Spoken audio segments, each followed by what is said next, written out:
Qui était Ian Fleming? Ian Fleming est né en 1908. Il aurait 100 ans cette année. C'est son centenaire. Il a créé, comme tout le monde le sait maintenant, le personnage de James Bond, agent secret, dont il voulait qu'il ait un nom très plat, le plus commun possible. James Bond, pourquoi pas John Smith. Alors il a pris ça. Et puis, c'est Jean Dupont, James Bond. Il a fait 14 livres, 12 romans et 2 recueils de nouvelles. Et puis il est mort prématurément.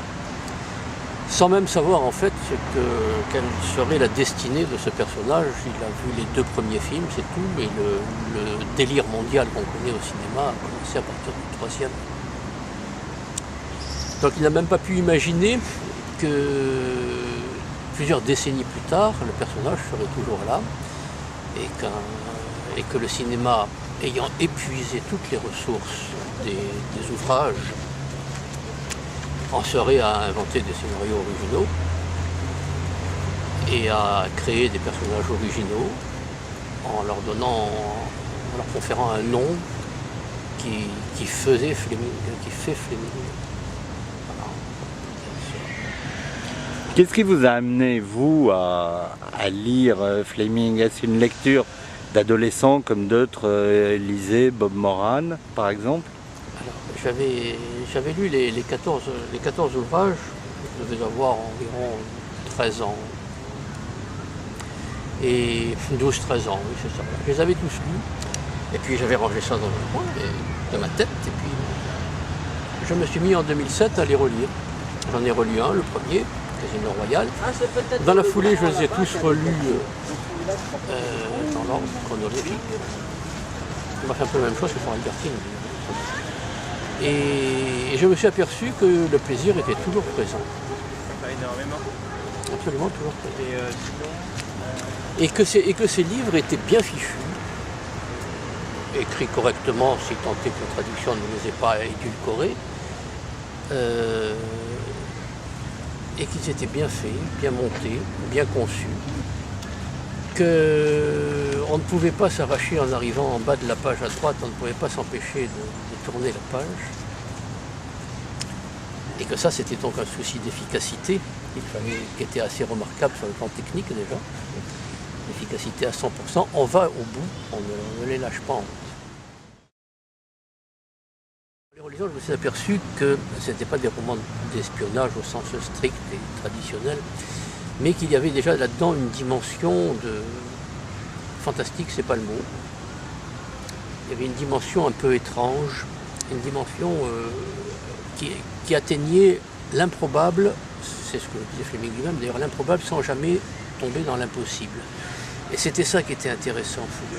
Les mises en situation de ces personnages devenaient quelque chose de fabuleux. Voilà, c'est ça qui m'a paru très original. Et ce qui m'a paru original aussi, mais ça c'est un attachement personnel, c'est le principe des personnages récurrents. Moi, j'ai toujours un très grand plaisir à retrouver des personnages, à retrouver des situations, et j'ai l'impression d'une espèce de complicité toujours entre l'auteur et le lecteur. On sait de quoi on parle, et il y a un suivi comme ça. Et ça crée allô, oui, c'est moi, ça crée un monde, ça crée un univers. Et en cela, l'écrivain est un démiurge. Et j'aime bien, moi, les démiurges. J'aime bien un univers avec des pièces qu'on déplace comme ça et qu'on retrouve d'une histoire à l'autre. Et c'est pour ça qu'il est intéressant de relire les 14 livres dans l'ordre chronologique, parce qu'il y a une cohérence absolue. Alors il y a 14 livres, vous avez dit tout à l'heure qu'il y a des films qui ont été réalisés, qui sont très connus, mais qu'on a réalisé beaucoup plus de films qu'il n'y a de livres. Je suppose que les films, vous les avez vus. Est-ce que vous retrouvez dans les scénarios qui ne sont pas de l'auteur la même atmosphère, ce qui vous a attiré chez James Bond? Non, on ne les retrouve pas dans le film. Le film, le cinéma, les films de Bond au cinéma, c'est autre chose. Ça peut n'être pas déplaisant d'ailleurs, il faut passer 2 heures, mais c'est autre chose. Alors évidemment, on va retrouver des séries récurrentes comme ça aussi d'un film à l'autre, mais c'est pas pareil. le cinéma a atteint avec Bond une espèce de délire absurdo-moderniste.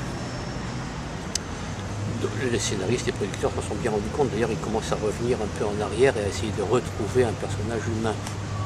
On avait dans le livre de Fleming un personnage tout à fait humain. Un personnage qui avait peur, un personnage qui avait faim, un personnage qui avait mal quand il encaissait des coups, un personnage qui saignait, qui en bavait.